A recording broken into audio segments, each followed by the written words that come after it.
Dear students, today we are going to discuss about theory of demographic transition. As a part of Board of Intermediate online classes, we are discussing topics. జనాభా పరిణామ సిద్ధాంతాలు. అభివృద్ధిలో జనాభా అనేది ఒక కీలకమైనటువంటి పాత్రను పోషిస్తూ ఉంటుంది. ఆర్థిక సంక్షేమం విషయంలో కానీ లేదా ఆర్థిక వ్యవస్థలో ఉత్పత్తి చేయబడ్డటువంటి వస్తువులను వినియోగించడంలో, ఆ వస్తువులను ఉత్పత్తి చేయడంలో ఒక క్రియాశీలకమైనటువంటి పాత్ర జనాభా అనేది పోషిస్తుంది. The study of human resources very important of economic welfare of the economy. As human beings are instruments, production as well as consumption also. So the population is very important instrument in production as well as consumption. So these two are the main activities in the economy. The same way, the population is necessary to know about the quantitative and qualitative aspects of population. So in the developing economies, the population growth rate is very high. Due to this high population growth, all these economies are facing unemployment and poverty and also a barrier to development of their economy. Mainly, the Thomas Robert Malthus was the first to state a systematic principle of population in his famous book Essay on Principles of Population 1798. జనాభాను గురించి మొదటిసారిగా అధ్యయనం చేసినటువంటి ఆర్థికవేత్త Thomas Robert Malthus. ఆయన మొదటిసారిగా తన principles of population అనే గ్రంథంలో 1798వ సంవత్సరంలో మొదటిసారిగా శాస్త్రీయంగా జనాభాను గురించి అధ్యయనం చేయడం అనేది జరిగింది. తన ప్రిన్సిపల్స్ ఆఫ్ పాపులేషన్ అనే గ్రంథంలో he has explained about the relationship between growth of population and food supply. ఆయన ప్రకారంగా ఈ రెండింటి మధ్యన ఉన్నటువంటి సంబంధం అనేది, అంటే జనాభాకు మరియు ఆహార ధాన్యాల ఉత్పత్తికి మధ్యన సంబంధం అనేది ఉంది, ఒక రిలేషన్షిప్ అనేది ఉంది అనే విషయాన్ని తన జనాభా సిద్ధాంతంలో తెలియజేస్తాడు. He states that the population increases geometrical progression and the food supply is arithmetic progression. అంటే ఆయన సిద్ధాంతం ప్రకారంగా అభివృద్ధి చెందుతున్న దేశాల్లో జనాభా అనేది జామెట్రిక్ మెథడ్లో పెరుగుతూ ఉంటే ఆహార ధాన్యాల ఉత్పత్తి అనేది అర్థమెటిక్ మెథడ్లో పెరుగుతుంది. అంటే ఏంటంటే జామెట్రిక్ ప్రోగ్రెషన్ అంటే 1, 2, 4, 8, 16 ఈ విధంగా పెరుగుతూ ప్రతి 25 సంవత్సరాలకు ఒకసారి జనాభా అనేది డబుల్గా మారుతుంది, రెట్టింపుగా మారుతుంది అనే అంశాన్ని మాల్థస్ తన జనాభా సిద్ధాంతంలో తెలియజేస్తాడు. So according to the Malthus the population very barrier to development in under developing economies. అంటే మాల్థస్ తన సిద్ధాంతం ప్రకారంగా అభివృద్ధి చెందుతున్నటువంటి దేశాల్లో ఈ జనాభా పెరుగుదల అనేది అభివృద్ధికి ప్రతిబంధకము అనే అంశాన్ని మాల్థస్ తన సిద్ధాంతంలో తెలియజేస్తాడు. కానీ మిగతా ఆర్థికవేత్తల ఉద్దేశంలో జనాభా అనేది ఆర్థిక వ్యవస్థకు అత్యంత అవసరమైనటువంటి మానవ వనరులుగా మిగతా ఆర్థికవేత్తలు తెలియజేస్తారు. సో ఆ థియరీని మనము ఆప్టిమం పాపులేషన్ థియరీగా చెప్పుకుంటాం. సో మిగతా ఆర్థికవేత్తలు చెప్పినటువంటి ఆప్టిమం పాపులేషన్ థియరీ ప్రకారంగా, అంటే అభిలషణీయమైన జనాభా సిద్ధాంతం ప్రకారంగా ప్రతి దేశానికి జనాభా అనేది అవసరము. అది ఎలాంటి జనాభా అంటే అభిలషణీయమైనటువంటి జనాభా. But you mean that optimum population అంటే దేశంలో ఉన్నటువంటి వనరులను సమర్థవంతంగా ఉపయోగించుకొని గరిష్ట ఉత్పత్తిని సాధించడానికి అవసరమైనటువంటి జనాభాను మనం అభిలషణీయమైనటువంటి జనాభా అంటే మానవ వనరులు, అంటే సహజ వనరులు, దేశంలో ఉన్నటువంటి సహజ వనరులు అన్నింటినీ ఉపయోగించి గరిష్ట స్థాయిలో ఉత్పత్తి చేయడానికి ఎంతైతే జనాభా అవసరమో ఆ జనాభాను మనము అభిలషణీయమైన జనాభాగా చెప్తాం. So that the other economies supported only optimum population theory.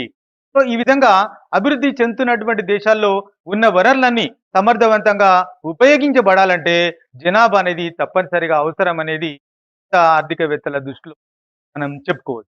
అయినప్పటికీ Malthus population theory was a famous theory. It is only the theory about population.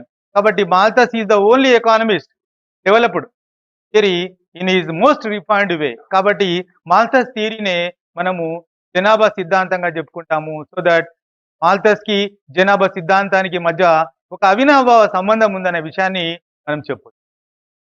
So Malthus ప్రకారంగా ప్రతి దేశం కూడా జనాభా పరిణామ సిద్ధాంతంలో 3 దశలను దాటుతుంది. So according to the Malthusian theory of demographic transition, every country passes through 3 stages of transition. అంటే ప్రతి దేశం కూడా 3 దశలు, జనాభా పరిణామంలో 3 దశలను తప్పకుండా దాటాల్సినటువంటి అవసరం అనేది ఉంటుంది. ఆయన ప్రకారంగా 3 దశలు ఏంటంటే, ఒకటి మొదటి దశ, రెండవ దశ, మూడవ దశ. మొదటి దశ అనేది first stage of demographic transaction is related to only backward economies. Generally, the backward economies will face the first stage of demographic transition. ఈ మొదటి దశలో ఏముంటుందంటే, death rates are very high, the birth rates also very high, so that the population remains more or less stable. The population growth rate is more or less stable. అంటే ఈ అభివృద్ధి చెందుతున్న లేదా వెనుకబడినటువంటి దేశాల్లో మాల్థస్ ప్రకారంగా జనాభా పరిణామ సిద్ధాంతంలో మొదటి దశ అనేది మనకు కనిపిస్తుంది. మొదటి దశలో జననాల రేటు అతి ఎక్కువగా ఉంటుంది, అదేవిధంగా మరణాల రేటు కూడా అతి ఎక్కువగా ఉంటుంది, అత్యధికంగా ఉంటుంది. కాబట్టి మరణాల రేటు, జననాల రేటు రెండు కూడా ఎక్కువ స్థాయిలో ఉండడం వల్ల జనాభా పెరుగుదల రేటు అనేది దాదాపుగా స్టేబుల్గా ఉంటుంది, లేదా చాలా తక్కువ స్థాయిలో, అల్ప స్థాయిలో జనాభా అభివృద్ధి రేటు అనేది మొదటి దశలో. దాన్ని మనము first stage of demographic transition గా చెప్పుకుంటాం. ఈ మొదటి దశ అనేది కేవలం వెనుకబడినటువంటి దేశాల్లో మాత్రమే ఉంటుంది. Generally in backward economies where agriculture is the main occupation of the people, per capita incomes are very low, poor diet, primitive sensitisation and absence of effective medical aid, literacy, absence of knowledge about family planning, early age marriages are all the main causes for high birth rate as well as high death rate in economies. So that almost all the backward economies are facing the first stage of demographic transition according to the Malthusian theory. పర్టికులర్లో కనుక మనం గమనించినట్టయితే the first stage of demographic transition గురించి colleague we can discuss. So in the first stage, both the birth and death rates are very high. Hence the population remains more or less same. Birth rates are increasing, death rates also increasing. Hence the population growth rate is almost all it is decreasing or not, otherwise maybe a stable the growth rate. So ఆ విధంగా birth rates, death rates రెండు కూడా high పొజిషన్లో ఉంటాయి. ఎక్కడ అంటే అభివృద్ధి చెందుతున్న లేదా వెనుకబడినటువంటి దేశాల్లో. అంటే ఆ దేశాల్లో ఆరోగ్య సంబంధమైన సదుపాయాలు లేకపోవడం, వైద్య సౌకర్యాలు అందుబాటులో లేకపోవడం, నిరక్షరాస్యత, బాల్య దశలో బాల్య వయస్సులోనే పెళ్లిళ్ళు జరగడము, ఇలాంటి అనేకమైన ఆరోగ్య వైద్య సంబంధమైనటువంటి సౌకర్యాలు లేకపోవడము, పర్యావరణం అనేది సరైన విధంగా ఉండకపోవడము, ఇలాంటి అనేకమైనటువంటి కారణాల వల్ల all these countries will face the first stage of demographic transition. Then Malthus ప్రకారంగా then second one is second stage of demographic transition. అంటే క్రమంగా ఒక దేశం అనేది అభివృద్ధి చెందుతూ ఉన్నప్పుడు, when the economy is developing position, then automatically that country will enter into the second stage of demographic transition. The second stage of demographic transition is characterized by rapid growth of population because despite of substantial reduction in the mortality rate, there is no corresponding decline in the birth rate.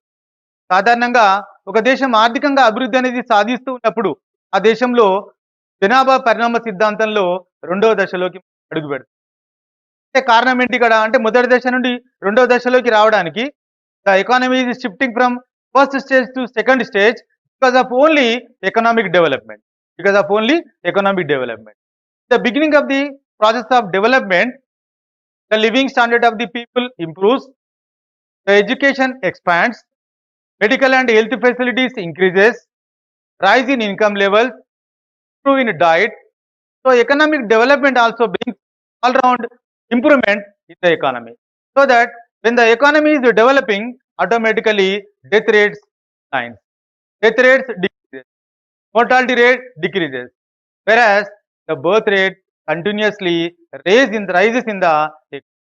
ఈ విధంగా అభివృద్ధి చెందుతూ ఉన్నప్పుడు ఆర్థిక వ్యవస్థలో వైద్య రంగంలో కానీ ఆరోగ్య రంగంలో కానీ వచ్చే అభివృద్ధి, అదేవిధంగా ప్రజలకు ఆదాయ స్థాయిలో వచ్చేటువంటి పెరుగుదల, విధంగా ఆర్థికాభివృద్ధి అనేది క్రమంగా జరుగుతూ ఉన్నప్పుడు మరణాల రేటు అనేది క్రమంగా తగ్గుతుంది. కానీ ఇంకా జననాల రేటు అదే విధంగా కొనసాగుతూ ఉంటుంది. So in developing economies there is a gap between birth rates and death rates that leads to high growth rate in the population, also popularly known as population explosion. So that according to the Malthusian theory, the second stage of demographic transition nothing but population explosion stage. So ఇవి like this, అంటే ఈ విధంగా ఆర్థికాభివృద్ధి అనేది క్రమంగా చెందడం వల్ల ప్రజల ఆదాయ స్థాయి, వైద్య ఆరోగ్య రంగంలో వచ్చేటువంటి మార్పు పెరుగుదల అవన్నీ జననాల రేటు అనేది పెరగడానికి, అదేవిధంగా మరణాల రేటు అనేది తగ్గడానికి కారణమవుతుంది. విధంగా మరణాల రేటు క్రమంగా తగ్గుతూ జననాల రేటు అదే విధంగా కొనసాగుతూ ఉన్నట్టయితే ఈ రెండింటి మధ్యన సహజ సిద్ధమైనటువంటి గ్యాప్ అనేది ఏర్పడుతుంది. The natural gap between these two will increase. ఆ విధంగా ఈ రెండింటి మధ్యన సహజ సిద్ధమైనటువంటి ఆ గ్యాప్ వల్ల జనాభా హెచ్చు స్థాయిలో పెరుగుతుంది. దాన్నే మనము జనాభా పరిణామ సిద్ధాంతంలో రెండవ దశగా చెప్తాము. దశనే మనం జనాభా విస్ఫోటన దశ అని కూడా పిలుస్తాం. So like this all these factors tends to reduce the death rate. The second stage birth rates are remain high but death rates begin rapidly, accelerates the growth of population, also known as population. మరి భారతదేశం లాంటి అభివృద్ధి చెందుతున్న దేశాన్ని మనం గమనించినట్టయితే the second stage entered in 1921. The 1921 year also called as జనాభా విభాజక సంవత్సరం, the great dividing year, call it as the great dividing year. 1921 year is called as the great dividing year. అంటే గొప్ప జనాభా విభాజక సంవత్సరంగా మనం దాన్ని, because our economy, our India entered into the second stage of demographic transition. 1921 సంవత్సరంలో భారతదేశం అనేది జనాభా పరిణామ సిద్ధాంతంలో రెండవ స్టేజ్లోకి మనం ఎంటర్ అయ్యాం. ఆ స్టేజ్ని మనము జనాభా విస్ఫోటన దశగా మనం చెప్తాం. సో ఈ జనాభా విస్ఫోటనం అనేది దీర్ఘకాలికమైనటువంటి ప్రక్రియ, it's long run process. So all developing countries, almost all the developing countries now they are facing second stage of demographic transition as a population explosion stage. అంటే 1921 నుండి ఇప్పటి వరకు భారతదేశంలో జనాభా పెరుగుదల రేటు అనేది అత్యధిక స్థాయిలో ఉన్నట్టుగా మనం జనాభా చూసినట్టయితే సెకండ్ స్టేజ్ మనం చూసినట్టయితే ఇక్కడ birth rates are increasing, the death rates are gradually decreasing, hence the population is increase at higher rate. So ఆ విధంగా population when it increases higher rate మన యాజ్ ఏ పాపులేషన్ ఎక్స్ప్లోజన్ గా మనం దాన్ని చెప్పుకుంటాం. అభివృద్ధి భారతదేశం లాంటి అనేక దేశాలు జనాభా పరిణామ సిద్ధాంతంలో రెండవ దశలో దాన్నే మనం పాపులేషన్ ఎక్స్ప్లోజన్ గా మనం దాన్ని. Then according to the Malthusian theory the third stage, అంటే అభివృద్ధి చెందుతున్నటువంటి దేశాలు కాలక్రమంలో they reaches the economies will develop, so they become a developed economies. అవి ఎప్పుడైతే అభివృద్ధిని చెందుతాయో then that countries will face the third stage of demographic transition. The third stage of demographic transition, the birth rate declines significantly and the death rates also declines, so that the population increasing rate also very low rate as a third stage of demographic transition. మూడవ దశలో జనాభా పరిణామ సిద్ధాంతంలోని మూడవ దశను మనం గమనించి చూసినట్టయితే మూడవ దశలో జననాల రేటు తక్కువగా ఉంటుంది, మరణాల రేటు తక్కువగా ఉంటుంది. సో దట్ జననాల రేటు మరణాల రేటు ఈ రెండు కూడా తక్కువగా ఉండడం వల్ల జనాభా వృద్ధి రేటు కూడా అల్ప స్థాయిలోనే.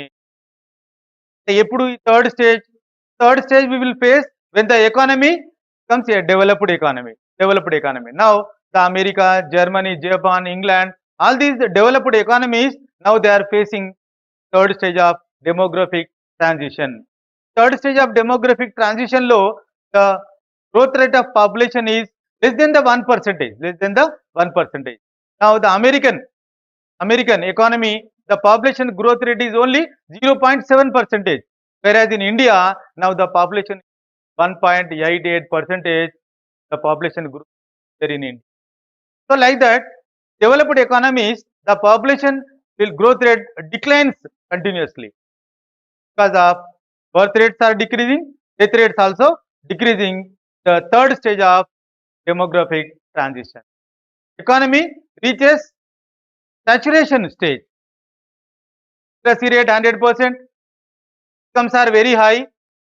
They are providing high facilities to the population.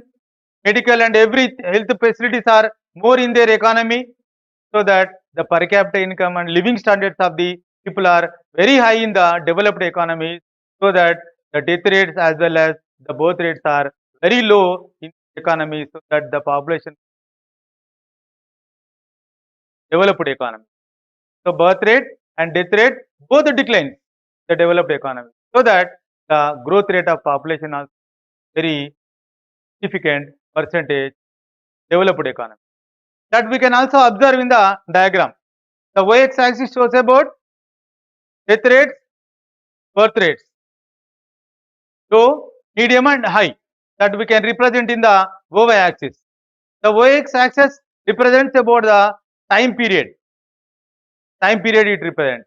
So in that diagram we have shown stage 1, stage 2 and stage 3. These are the three stages according to the Malthus theory in demographic transition.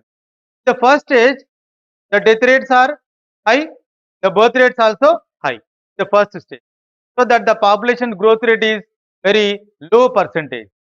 Whereas we enter into the second stage, the death rates are decreasing continuously, but birth rates are remains same. So there is a natural gap between death rates and birth rates, so that the birth rates are very higher rate recorded the second stage of demographic transition. Then third stage, both are decline, the death rate and birth rates are declining, so that the growth of population is very low, the third stage of demographic transition. Like this, you can explain with the help of this diagram also stages of demographic transition. So in this diagram also we have shown about the third stage of demographic transition. That the birth rates are decreasing, the death rates also decreasing, so that the population growth rate is also declining or lower rate recorded the third stage of demography. అంటే మూడవ దశలో జనాభా పరిణామ సిద్ధాంతంలో మూడో దశలో మనం గమనించినట్టయితే అభివృద్ధి చెందుతున్నటువంటి దేశం కాలక్రమంలో అభివృద్ధి చెందుతుంది, అది అభివృద్ధి చెందిన దేశంగా మారుతుంది. సో అభివృద్ధి చెందిన దేశంలో అన్ని రకాల అభివృద్ధి అంటే సాంకేతికంగా కానీ, అక్షరాస్యత విషయంలో కానీ, తలసరి ఆదాయంలో కానీ, వైద్య ఆరోగ్య సౌకర్యాల్లో పెరుగుదల, ఇవన్నీ కూడా ఒక సాచురేషన్ స్టేజ్కి వచ్చేస్తాయి. So they are able to provide each and everything to the population in their country. కాబట్టి అన్ని రకాల సౌకర్యాలు, జీవన ప్రమాణం అనేది క్రమంగా ఈ దేశాల్లో పెరగడం వల్ల మరణాల రేటు తగ్గుతుంది, జననాల రేటు తగ్గుతుంది. రెండు క్రమంగా తగ్గడం వల్ల జనాభా వృద్ధి రేటు కూడా తగ్గుతుంది మూడవ దశలో, అంటే అభివృద్ధి చెందినటువంటి దేశాల్లో. So that the third stage of demographic transaction generally applicable related to developed economy. ఈ విధంగా మాల్థస్ తన జనాభా సిద్ధాంతాన్ని మూడు దశలుగా, అంటే మొదటి దశ, రెండవ దశ, మూడు దశలుగా జనాభా పరిణామ సిద్ధాంతాన్ని తెలియజేయడం జరిగింది. ఈ విధంగా మాల్థస్ చెప్పినటువంటి జనాభా పరిణామ సిద్ధాంతాన్ని మనం ఇప్పటి వరకు తెలుసుకున్న ఈ మూడు దశలను కనుక మనం గమనించి చూస్తే, in every country the population or human resources are very important. So ఏ విధంగా ఇవి ఇంపార్టెంట్ అని అంటే, దేశంలో ఉత్పత్తి చేయబడ్డటువంటి వస్తువులను వినియోగించడంలో, అదేవిధంగా ఆ వస్తువులను ఉత్పత్తి చేయడానికి కావాల్సినటువంటి సాధనాలను అందించడంలో ఈ జనాభా అనేది చాలా కీలకమైనదిగా చెప్తాం.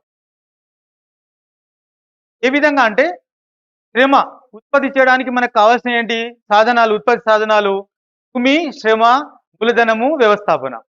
These are all the 4 factors which are very very important to produce the commodities. So ఇక్కడ భూమి, శ్రమ, మూలధనము, వ్యవస్థాపన కనుక మనం చూస్తే ఈ నాలుగింటిలో among these 4 the 2 factors are coming from only human resources. అంటే శ్రమ అనేది అదేవిధంగా వ్యవస్థాపన ఈ రెండు కూడా మనకు జనాభా నుండే వస్తున్నటువంటి సాధనాలుగా మనం చెప్పుకుంటాం. అంటే ఈ విధంగా ఉత్పత్తి కారకాలలో అతి కీలకమైనటువంటి జనాభా అదేవిధంగా వ్యవస్థాపన ఈ రెండు కూడా మనకు జనాభా నుండే లభిస్తాయి. కాబట్టి ప్రతి దేశానికి జనాభా అనేది చాలా కీలకమైనటువంటి అంశంగా చెప్పుకుంటాం. సో జనాభా అనేది ఒక ఆర్థిక సంక్షేమాన్ని పెంచడంలో ఒక కీలకమైనటువంటి అంశంగా చెప్పవచ్చు. Population will explain about the economic welfare of the economy. ఎట్లా అంటే దేశానికి కావాల్సినటువంటి అన్ని అవసరాలను తీర్చడంలో ఈరోజు మానవ వనరులు అనేవి ఒక కీలకమైనటువంటి పాత్రను పోషిస్తూ ఉన్నాయి. So in all the governments are developing economies are develop economies now they are investing more amount on human resources. దాన్నే మనం ఈరోజు మానవ మూలధనం అని అంటాం, హ్యూమన్ క్యాపిటల్ గా చెప్పుకుంటాం. So to increase the efficiency of the capital, efficiency of the human resources, now all the governments are spending more amount on human resource. అంటే మానవ వనరుల యొక్క నాణ్యతను, నైపుణ్యాన్ని, ఉత్పాదకత సామర్థ్యాన్ని ఈరోజు పెంచడానికి ప్రతి దేశం కూడా మానవ వనరులపైన అనేకమైనటువంటి వ్యయాన్ని చేస్తూ ఉన్నాయి. దాన్ని మనం మానవ మూలధనం అంటాం. సో ఈ రోజుల్లో ఈ మానవ వనరుల గురించి లేదా జనాభాను గురించి అధ్యయనం చేయడం అనేది చాలా ఒక ప్రధానమైనటువంటి అంశంగా మారిపోవడం అనేది జరిగింది. సహజ వనరులు లాగానే ఈరోజు మానవ వనరులకు కూడా అంతే ప్రాధాన్యతను మనం ఈరోజు అన్ని దేశాలు, అన్ని ఆర్థిక వ్యవస్థలు ఇస్తున్నట్టుగా మనం చెప్పుకో. కాబట్టి మాల్థస్ చెప్పినటువంటి ఈ జనాభా పరిణామ సిద్ధాంతం అనేది శాస్త్రీయంగా ఆయన తెలియజేసినటువంటి ఈ 3 జనాభా పరిణామ దశలు అనేవి ఈరోజు చాలా కీలకమైనటువంటి పాత్రను పోషిస్తూ ఉన్నాయి. సో ఈ విధంగా మానవ జనాభా పరిణామ సిద్ధాంతంలో మొదటి దశ అనేది వెనుకబడినటువంటి దేశాల గురించి తెలియజేస్తే the second stage will explain about developing economies. అంటే ఈరోజు ప్రపంచంలో అనేకమైనటువంటి అభివృద్ధి చెందుతున్న దేశాలు ఈ జనాభా పరిణామ సిద్ధాంతంలో రెండో దశలోనే ఉన్నాయి. అవి దాదాపు దీర్ఘకాలం ఆ దశలను ఎదుర్కొంటూ కొనసాగాల్సినటువంటి చాలా కాలం ఈ రెండో దశలో కొనసాగిన తర్వాత that countries will enter in to the third stage of demographic transition. ఈ విధంగా వెనుకబడినటువంటి దేశం అభివృద్ధి వైపు పయనిస్తున్న కొద్దీ జనాభా పరిణామ సిద్ధాంతంలో ఒక్కొక్క దశను దాటుకుంటూ when the economy develops automatically shifts from one stage to another stage automatically. అంటే వెనుకబడిన అంటే బ్యాక్వర్డ్ ఎకానమీ డెవలప్ అనేది జరుగుతూ ఉంటే అంటే ఆర్థికంగా అది అభివృద్ధి చెందుతూ ఉంటే ఆరోగ్య రంగంలో కానీ, వైద్య సౌకర్యాల్లో కానీ, ప్రజలకు కల్పించే అనేకమైనటువంటి సౌకర్యాల్లో. సో ఇది ఈ రోజుల్లో మనం ఏమని చెప్తాం, వాటిని అంతా కూడా మానవ మూలధనం అంటున్నాం. సో మానవ మూలధనం అంటే ప్రభుత్వం ప్రజలపైన ఎక్కువ మొత్తంలో ఖర్చు చేయగలిగితే మానవ వనరుల యొక్క నాణ్యత, నైపుణ్యం క్రమంగా పెరిగి ఆ దేశం వెనుకబడినటువంటి దేశంకి అభివృద్ధి మారుతుంది. ఆ విధంగా first stage of demographic transition నుండి రెండో దశలోకి వస్తుంది. రెండో దశలో బర్త్ రేట్స్ అనేవి ఇంకా కంటిన్యూస్ గా పెరుగుతూ ఉన్నాయి.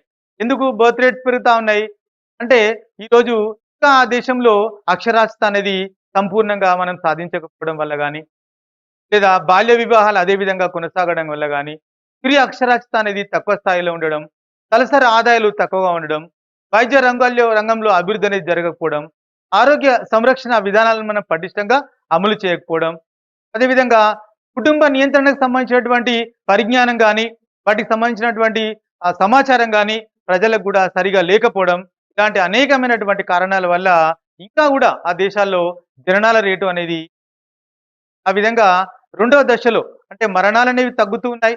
వైద్య రంగంలో, ఆరోగ్య రంగంలో అభివృద్ధి వల్ల, సైన్స్ అండ్ టెక్నాలజీలో వచ్చినటువంటి అభివృద్ధి వల్ల మరణాలు తగ్గుతున్నాయి. కానీ జననాల రేటు అనేది ఇంకా పెరుగుతుంది ఆ దేశాల్లో. కాబట్టి ఈ విధంగా జననాల రేటు అనేది పెరుగుతూ మరణాల రేటు తగ్గడం వల్ల ఆ దేశాలన్నీ కూడా జనాభా పరిణామ సిద్ధాంతంలో రెండవ దశలో ముఖ్యంగా జనాభా విస్ఫోటనాన్ని ఆ దేశాలన్నీ కూడా ఎదుర్కొంటున్నట్టుగా మనం. సో ఈ రెండవ దశ అనేది చాలా కీలకమైంది. కారణం ఏంటంటే ప్రపంచంలో చాలా దేశాలు ఈరోజు జనాభా పరిణామ సిద్ధాంతంలో రెండో దశలో ఉన్నాయని చెప్పు. So backward economy when it becomes developing, when the economy is develop automatically that country into the second stage. The second stage, the death rates or mortality rate declines, but the birth rates continues rises, so that the population is also very high.